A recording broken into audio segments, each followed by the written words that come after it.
ओम सतनारीश। अहंकार प्रत्येक जीवन में जन्म से ही अहंकार युक्त होता है। अहंकार जीवन का सत्य तथ्य है। मोह से अहंकार का जन्म होता है। जब मोह नष्ट हो जाता है तो अहंकार हो ही नहीं सकता। मोह का सहारा लेकर ये अहंकार पनपता है। जैसे लता का तना जो बहुत ही कमजोर होता है, इस तने के सहारे लता अपने बलबूते पर खड़ी ही नहीं हो सकती, परंतु लता को जब किसी वृक्ष का सहारा मिल जाता है तो वह वृक्ष के शिखर तक आसानी से पहुंच जाती है। वह लता अहंकार के वशीभूत होकर ही वृक्ष पर छा जाती है। इसी प्रकार वृक्ष अपने तने के सहारे ऊपर ही ऊपर बढ़ता जाता है और आसमान को छूने की कोशिश करता है। वृक्ष भी ऐसा अहंकार के ही कारण करता है। मनुष्य भी अपने शरीर को अन्न आदि दूसरे पदार्थों से शक्ति ग्रहण कर अहंकार के वशीभूत होकर ही अपने शरीर को बढ़ाता है। अपनी इच्छाओं की पूर्ति करने के लिए मनुष्य जितने भी काम करता है सब कार्य अहंकार के वशीभूत होकर ही करता है। अगर मनुष्य के अंदर अहंकार नहीं हो तो वह किसी भी कार्य को नहीं कर सकता है। बगैर सहारे के अहंकार हो ही नहीं सकता है। मनुष्य भी अपने को दूसरे से श्रेष्ठ सिद्ध करने के लिए अहंकार के वशीभूत होकर अपना आधिपत्य जताने की चेष्टा करता है। जब उसका आधिपत्य दूसरे लोग स्वीकार कर लेते हैं तो अहंकार के वशीभूत होकर ही वो खुशी से झूम उठता है। जैसे एक पिता अपने संतान पर, पति अपनी पत्नी पर, पत्नी अपने पति पर, गुरु अपने शिष्य पर अपना आधिपत्य अहंकार के वशीभूत होकर ही जताता है। व्यक्ति अपने प्राकृतिक धर्म को जानकर ही अहंकार पर समझ द्वारा विषय प्राप्त कर सकता है और इसका सदुपयोग कर सकता है।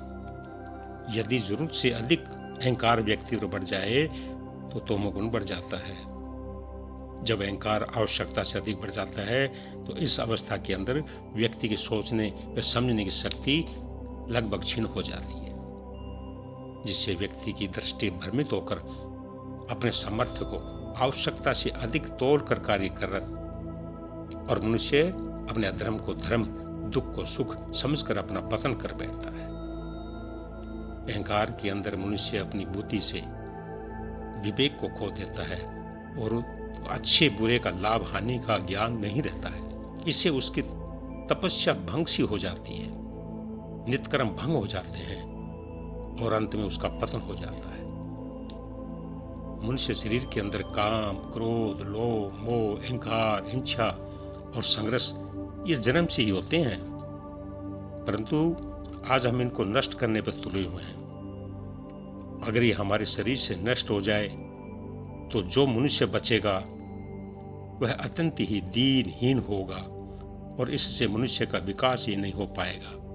धर्म हमें इन्हें नष्ट करना नहीं बल्कि विकसित करना सिखाता है। जब हम इनकी दिशा को बदलकर इनका सदुपयोग करना शुरू कर देते हैं तो मनुष्य के अंदर क्रांति आ जाती है। आज जो हम अविवेक्षित गर्भावस्था में खड़े हैं, इसके पीछे हम अपने इन आधारभूत तत्वों को न समझने की वजह से खड़े हैं। हमें अपने गुणों का विकास करना चाहिए और इन शक्तियों को बदलकर जीवन को गरिमा और गौरवपूर्ण बनाना चाहिए। जब हम इन शक्ति की दिशा में परिवर्तन करके सदुपयोग करते हैं तो ये सारी शक्तियां ठीक विकसित होने शुरू हो जाती है। दूसरी ओर हमें जो शिक्षा दी जाती है कि इन शक्तियों का दमन करो, जब हम इन शक्तियों का दमन करना शुरू करते हैं तो हम अपने आप से ही लड़ना शुरू कर देते हैं। जब हम अपने आप से ही लड़ते हैं तो हम टूट जाते हैं। हम दूसरे से तो लड़ सकते हैं किंतु यह तो अपनी ही लड़ाई है, इससे जीवन नष्ट हो जाता है और किसी भी उपलब्धि को हम प्राप्त नहीं हो सकते। हम शक्ति का एक भंडार है। हमें अपनी शक्तियों को समझ करके इन शक्तियों का सदुपयोग कर अपना विकास करना चाहिए, जिससे हमें नया क्रांतिकारी जीवन प्राप्त हो सके। दूसरे शब्दों में अहंकार को ही घमंड कहते हैं। ओम सत